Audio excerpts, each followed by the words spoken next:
আপনি কখনোই কাউকে মন থেকে খুশি করতে পারবেন না। তাদের চাহিদা থেকেই যাবে। এমন একটা সময় আসবে যে সময় আপনার নিজের প্রিয় মানুষ তো ওইটা তো দূরের ব্যাপার। নিজের মাও আপনার থেকে মুখ ফিরিয়ে নেবে। যেই মানুষটা বলে না যে সবাই যে অন্য কেউ মুখ ফিরিয়ে নিক, নিজের মা নাকি মুখ ফিরিয়ে নেয় না। এটা ভুল ধারণা।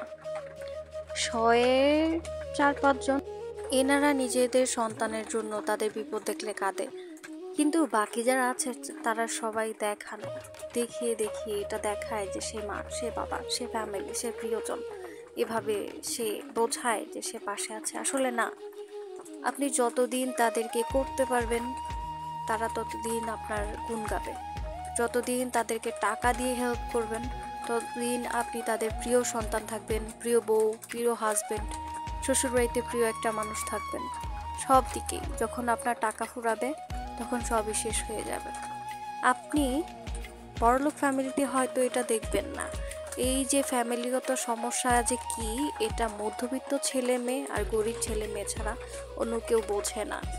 অন্য কেউ বলে যে এই সমস্যা ওই সমস্যা, প্রেমিকা ভালো না, এন করছে ত্যান করছে, এগুলো কোনো কিছু না। যে গরিব বা দরিদ্র মধ্যবিত্ত ছেলে মেয়েদের যে মাথায় কত বড় একটা প্যারা থাকে ওইটা তারাই জানে। মানসিক যন্ত্রণা কাকে বলে, ফ্যামিলিগত সমস্যা কাকে বলে, এটা মধ্যবিত্ত গরিব পরিবারের ছেলে মেয়েরাই ভালো বোঝে। এর উপরে কোনো যন্ত্রণা থাকতে পারে না। বিশেষ করে যে ছেলে মেয়েটা বেকার বা বয়সের উপর হয়ে গেছে, মেয়েটার বিয়ে হচ্ছে না, আমার হিসেবে মরা লাশের সমান এই মেয়েটা।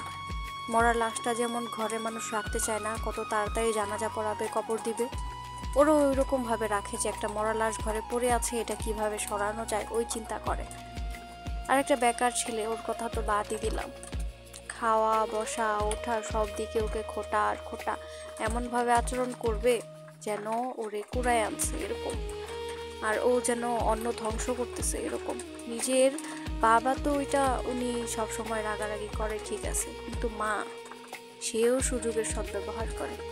পরের বাড়ি বলতে যে শ্বশুর বাড়ি, হাজবেন্ড ভালো না, শ্বশুর ভালো না, শাশুড়ি ভালো না, ওনারা খারাপ ব্যবহার করলেও এতটা খারাপ লাগে না নিজের বাবা মা যখন নিজের আসল রূপ দেখায় দেয়। আর যেই সব ছেলে মেয়েদের মনে করেন যে বাবা মা থাকতেও নাই, মানে ফ্যামিলিতে আছে কিন্তু ছেলে মেয়েদের স্বার্থের কারণে ওদের ব্যবহার করতেছে, ওদের উপর কোনো দায়িত্ব পালন করতেছে না, ওইসব ছেলে মেয়েগুলো যে কি পরিমাণে কষ্ট বড় হচ্ছে বলার বাহিরে। তারা সমাজে বলতেও পারছে না যে আমি এরকম সমস্যায় আছি, আমার ফ্যামিলি আমাকে দেখে না, আমার বাবা আমার সাথে এরকম আচরণ করে, আমার মা আমাকে দেখতে পারে না। যখন 4-5টা ভাই বোন হবে দেখবেন ওইখানে ওই ছোট বাচ্চাটা যেটা, এটা খুব আদরে হবে, কিন্তু বড় বাচ্চাটা যেটা, ওইটা যে কি পরিমাণে অবহেলার বলার বাহিরে। ওই তো দেখতেই পারবে না। মানে বলে না যে ফ্যামিলিতে একটা না একটা গাধি থাকে, ওদের গলায় পাড়া দিয়া বাকিদের কেরিয়ার করে দেয় সব বাবা মা। সবাই তো বলে যে বাবা মা করে, আসলে কি বাবা মা বলতে কি ভাই, দুনিয়াতে কেউ কারো আপন না, কেউ না। কবর ছাড়া কোনো কিছু নাই দুনিয়াতে, কোনো ছেলে মেয়ের না। নিজের টাকায় ঘর বাড়ি করছেন, 2 দিন পরে দেখবেন যে ছেলে মেয়ের বাচ্চা কাচ্চা সবার এইসব, আপনার কিচ্ছু নাই, কিচ্ছু না, পার করতে হয়, এগুলো নিয়েই দিন